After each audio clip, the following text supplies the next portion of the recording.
You've had very deep concern among MPs that the party is heading towards some cliff edge, that electorally that support that you enjoy so widely among people coming up to rallies will never be translated into support among the wider voting public.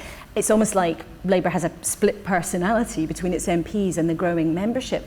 How can you bring those two sides back together again? Why do you form it always in the sense of two sides? MPs are elected by constituents and selected by party members to fight constituencies.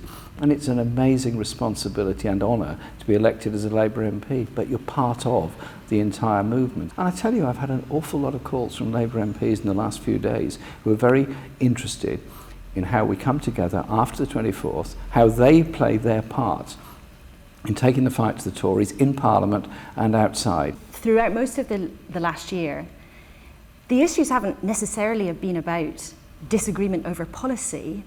They've often been about your ability to lead the party. So what will be different about Jeremy Corbyn Mark II? It's sadly for everyone, it's the same Jeremy Corbyn. The same Jeremy Corbyn who's been through the last year, indeed been through the last 30 years in Parliament. I do know a lot of these people extremely well. I understand the strengths and the passions that many have, and I invite them, if I get a second mandate on Saturday morning, to come on board, work together as we have in the past and we will in the future. There's only one way forward that can bring us a Labour government, and that is working together to challenge the Tories and their policy, which leads to greater poverty and inequality in Britain, rising homelessness, rising child poverty, all the issues that we agree on, and the way in which they're damaging the welfare state and the very infrastructure of our society. We're all agreed on that. Let's go forward and campaign on it. But when you have 172 out of 230 of your MPs who are representing 9 million Labour voters saying they had questions about your competence, don't you think you do have to change some things about how you operate? I'm reaching out and offering them. And as you've probably noticed, despite a lot of very personal criticisms that have been made of me, very unpleasant remarks that have been made about me by a very large number of Labour MPs, I've not replied to any of them.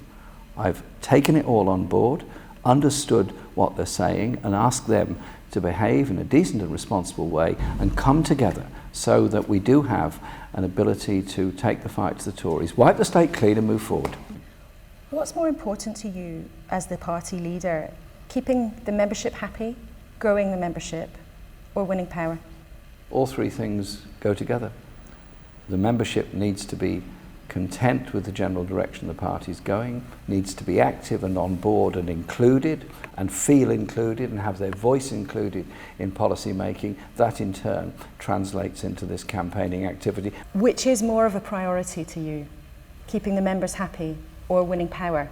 Because leaders often have to make that choice. They often have to upset their members in order to be able to win the whole country.